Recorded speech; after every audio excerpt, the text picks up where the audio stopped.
नमस्कार दोस्तों।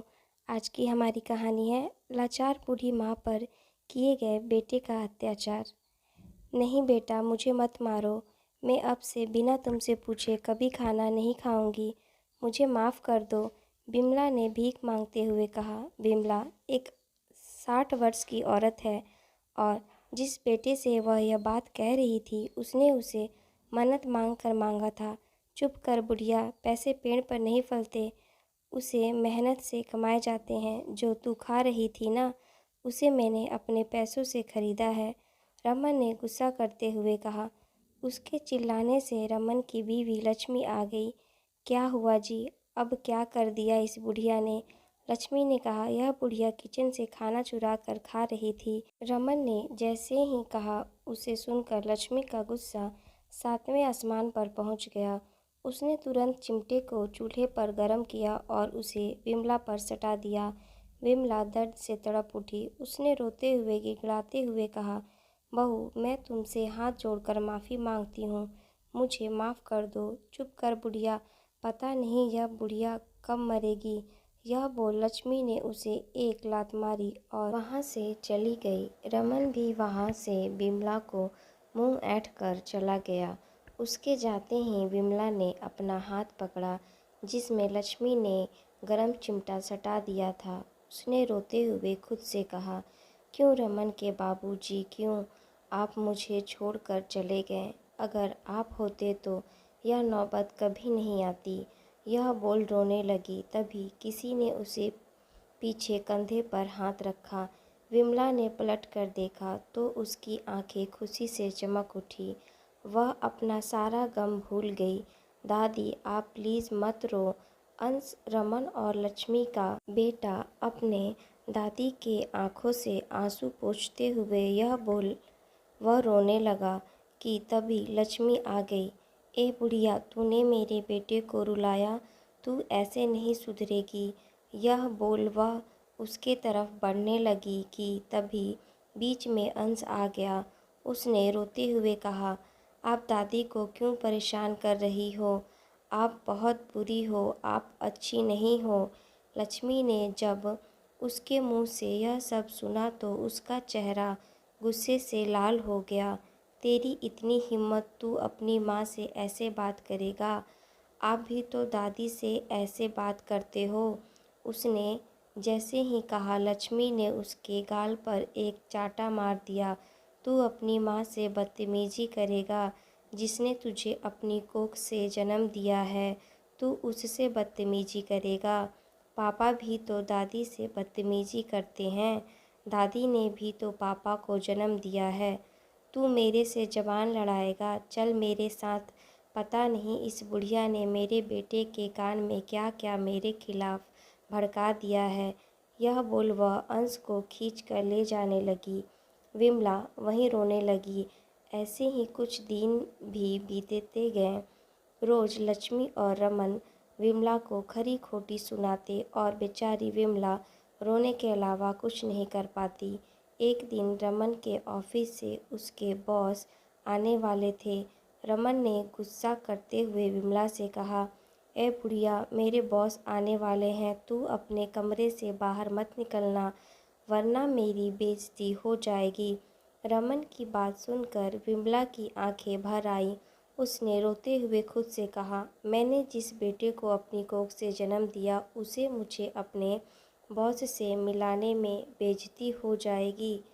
फिर वह भी वहाँ से अपने कमरे में चली गई। 1 घंटे बाद, आइए ना सर, बैठे, रमन ने अपने बॉस को बैठाते हुए कहा। अरे लक्ष्मी, सर के लिए चाय पानी तो लाओ। यह बोल रमन अपने बॉस के सामने बैठ गया। अरे रमन, रहने दो। ठीक है, बॉस ने कहा। अरे सर, कैसे रहने दें? आप पहली बार हमारे घर आए हैं, कुछ चाय पानी तो लीजिए, रमन ने कहा। तो बॉस मुस्कुरा दिए। तभी लक्ष्मी अपने हाथ में चाय नाश्ता लेकर आ गई। नाश्ते में समोसे, कचौरी, जलेबियाँ और भी बहुत कुछ था। अंश अपने कमरे से छिपकर देख रहा था।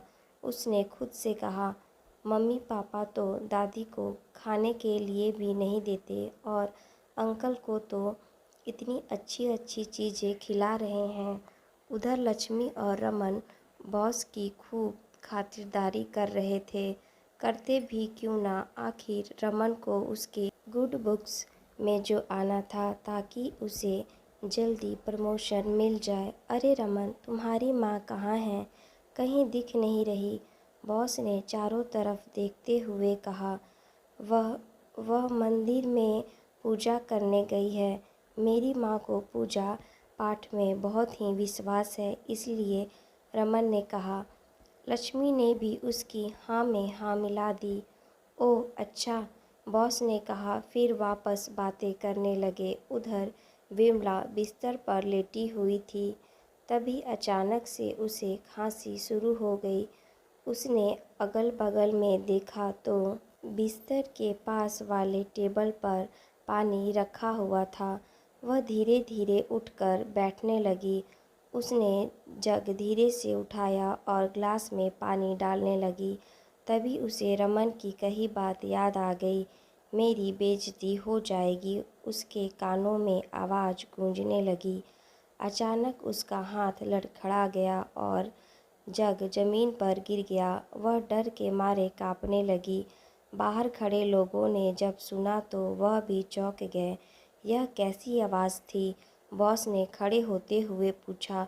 कुछ कुछ नहीं सर, रमन ने हकलाते हुए कहा। बॉस ने उसकी बात नहीं सुनी और वह उस तरफ बढ़ने लगा जहाँ से आवाज़ आई थी। अब तो जैसे रमन और लक्ष्मी की सिट्टी पिट्टी गुल हो गई। लक्ष्मी ने धीरे से रमन को कहा। जी अब हम क्या करें? अगर आपके बॉस को पता चल गया कि हमने उससे झूठ बोला तो वह आपको जॉब से निकाल देंगे। रमन ने उसे चुप रहने का इशारा किया। उसे कुछ समझ नहीं आ रहा था कि वह क्या करे। उधर जब बॉस ने विमला के कमरे का दरवाज़ा खोला तो देखकर हक्का बक्का रह गया। वह जल्दी से भागते हुए विमला के पास आया और उसे अच्छे से बैठा दिया। माँ जी, आप ठीक तो हैं ना? बॉस ने पूछा। हाँ बेटा, विमला ने कहा। बॉस ने रमन की तरफ देखते हुए कहा। रमन, तुमने मुझसे झूठ बोला और तुम ऐसा कैसे कर सकते हो अपनी माँ के साथ, जिसने तुम्हें पाल पोस कर बड़ा किया? तुम सिर्फ नाम के रमन हो। तुम्हारा काम बिल्कुल रावण की तरह है। जो इंसान अपनी माँ की इज्जत नहीं कर सकता, मैं उसे अपनी नौकरी में नहीं रखूँगा। सर प्लीज़ ऐसा मत कीजिए, रमन गिड़गिड़ाने लगा। पर बॉस ने उसकी एक बात नहीं सुनी और वहाँ से चला गया। अब रमन का गुस्सा सातवें आसमान पर था। बुढ़िया, तेरी इतनी हिम्मत, तेरे कारण मेरी नौकरी चली गई। यह बोल वह अपनी माँ को मारने लगा। मुझे माफ़ कर दे बेटा, मैंने जानबूझकर नहीं किया। यह बोल वह दर्द से तड़पने लगी। अंश यह सब देख रहा था। उसकी आंखों से आंसू की धारा बह रही थी। रमन ने बिमला का हाथ पकड़ा और अपने घर से धकेल कर निकाल दिया और उसके मुंह पर दरवाज़ा बंद कर दिया। नहीं बेटा, ऐसा मत करो। मैं कहाँ जाऊँगी? मुझे माफ़ कर दो। यह बोल विमला दरवाज़ा पीटने लगी। लक्ष्मी ने अंदर से कहा। तू जहन्नुम में जा बुढ़िया। विमला वहीं बैठकर रो रही थी। 5 घंटे बीत गए पर किसी ने दरवाज़ा नहीं खोला। विमला धीरे से उठी और बेसुध रोड पर चलने लगी। उसने एक घर का दरवाज़ा पीटा। अभी आई, अंदर से आवाज़ आई। फिर किसी ने दरवाज़ा खोला। विमला ने उसे देखते हुए कहा। बेटी, क्या मुझे काम मिलेगा? मैं झाड़ू पोछा बर्तन सब करने के लिए तैयार हूँ। कृपया करके मुझे काम दे दो। मुझे माफ़ कर दीजिए, पर मेरे घर में बहुत सारे नौकर पहले से हैं। मुझे किसी की ज़रूरत नहीं है। यह बोल उसने दरवाज़ा बंद कर दिया। विमला की आंखें भर आई। वह वापस रोड पर चलने लगी। तभी अचानक वह किसी गाड़ी के सामने आ गई। गाड़ी के अंदर बैठे हुए आदमी ने चिल्लाकर बोला। ए बुढ़िया, दिखता नहीं है क्या? मरना है तो जाकर कहीं और मर। पता नहीं कहाँ कहाँ से आ जाते हैं ये पागल लोग। यह बोल वह वहाँ से चला गया। विमला ने खुद से कहा, अब मुझे और जिंदा नहीं रहना। यह बोल वह चलते चलते एक खाई के पास आ गई। तभी किसी ने उसका हाथ पीछे से पकड़ लिया। उसने पीछे पलट देखा तो एक आदमी खड़ा था। माँ जी, यह आप क्या करने जा रही थीं? उस आदमी ने कहा, जब मेरे बेटे ने साथ छोड़ दिया तो मैं जी कर क्या करूँगी। यह बोल वह रोने लगी। देखिए माँ जी, आप रोइए मत, आप मेरे साथ मेरे घर चलिए। फिर उसने भी नम आँखों से कहा, मेरी माँ ने मेरा साथ बचपन में ही छोड़ दिया। आप भी मेरी माँ जैसी हैं, प्लीज़ मेरे साथ चलिए। उसकी बात सुनकर विमला की आंखें भर आईं और वह उस आदमी के साथ चली गई। उस आदमी का घर काफ़ी बड़ा था। विमला ने उस आदमी से कहा, बेटा मैं यहाँ पर क्या काम करूँगी? माँ, अब तो बस आपका एक ही काम है, मुझे ढेर सारा प्यार करना, बिल्कुल अपने बेटे की तरह। यह बोल दोनों अंदर चले गए। कुछ दिन बीत गए। विमला राम को बिल्कुल अपने बेटे जैसा प्यार करती और राम विमला को बिल्कुल एक माँ का प्यार देता जिसकी वह हकदार थी।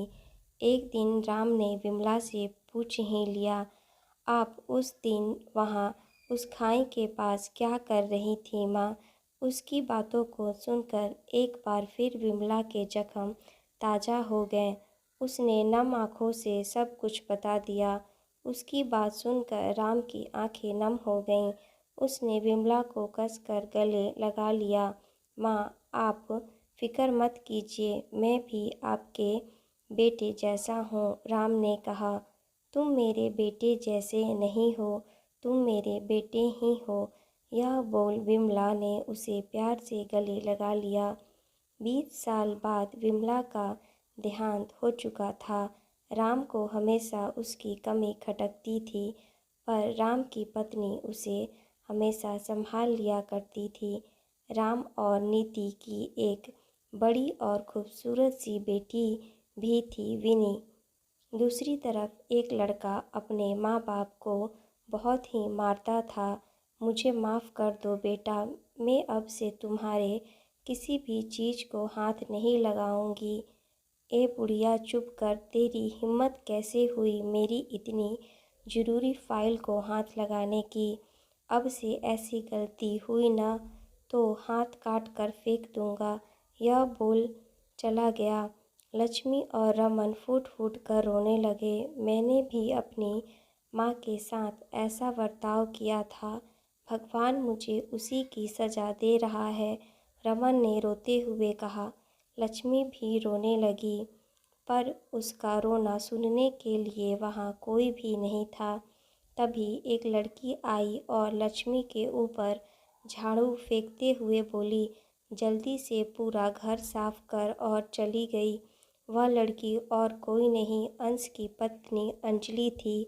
अब जो जो उसने विमला के साथ किया था वह अंश भी उन लोगों के साथ करता था। अपनी दादी की हर एक आंसू का बदला अपने माँ बाप से ले रहा था।